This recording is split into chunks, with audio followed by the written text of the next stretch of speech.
जाति की राजनीति के जाल में आप बिल्कुल ना फंसें, वरना आपके हमारे बच्चे अगर कोई भर्ती एग्जाम देने जाएंगे तो उनसे संबंधित विषय के सही सवाल पूछने की जगह यह पूछा जाएगा कि बताओ मंत्री जी की विशेषता क्या है।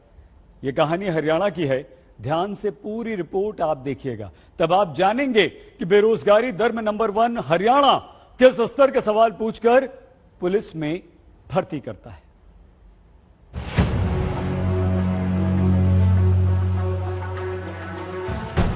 लाखों नौजवान पढ़ाई करते हैं, दिन भर किताबों की दुनिया में खोकर भर्ती परीक्षा की तैयारी करते हैं। लेकिन जब हरियाणा के नौजवान पुलिस भर्ती की परीक्षा देने पहुंचते हैं तो गजब सवाल पूछा जाता है।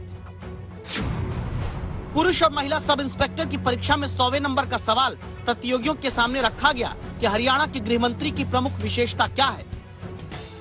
फिर अनिल विज के उच्च शिक्षित होने, पहले भी गृह मंत्री होने, अविवाहित होने और पुलिस अधिकारी रह चुके होने का विकल्प दिया गया।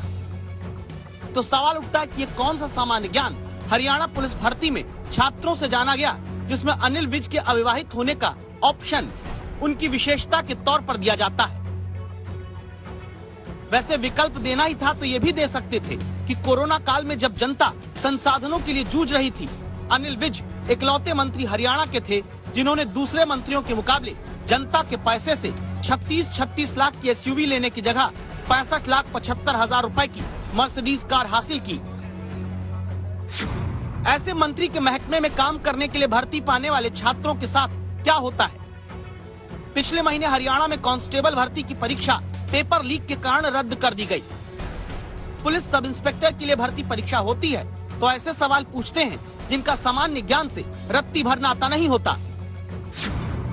सवाल नंबर 66 में पूछा गया, हरियाणा स्टाफ सिलेक्शन कमीशन के प्रमुख भोपाल सिंह खदरी के नाम में खदरी का मतलब क्या है। महिला सब इंस्पेक्टर भर्ती परीक्षा देने वालों से पूछा गया, हरियाणा में बीजेपी के टिकट पर बड़ौदा उपचुनाव किसने लड़ा। हरियाणा बीजेपी के प्रदेश अध्यक्ष का नाम क्या है, ये भी परीक्षार्थी बताएंगे तो वो सब इंस्पेक्टर बन पाएंगे। यहाँ तक कि बेटी बचाओ बेटी पढ़ाओ अभियान की शुरुआत के कार्यक्रम में स्टेज पर कौन सी हीरोइन मौजूद थी, सब इंस्पेक्टर भर्ती एग्जाम का सवाल बन जाता है। नियम है कि परीक्षा में वही सवाल पूछे जाने चाहिए जिनका संबंध उस भर्ती से सीधे जुड़ा हो। हकीकत ये कि पिछले महीने भी कांस्टेबल भर्ती के पेपर में पूछा गया, एक गाय को कितना दाना देना चाहिए, विदेशी नस्ल की गाय कौन सी है, अपरिचित युवा सांड को छांटने का तरीका कौन सा है, कौन सी दुधारू नस्ल की गाय होती है। माने कांस्टेबल न चुनना हो, गौशाला के लिए भर्ती करनी हो।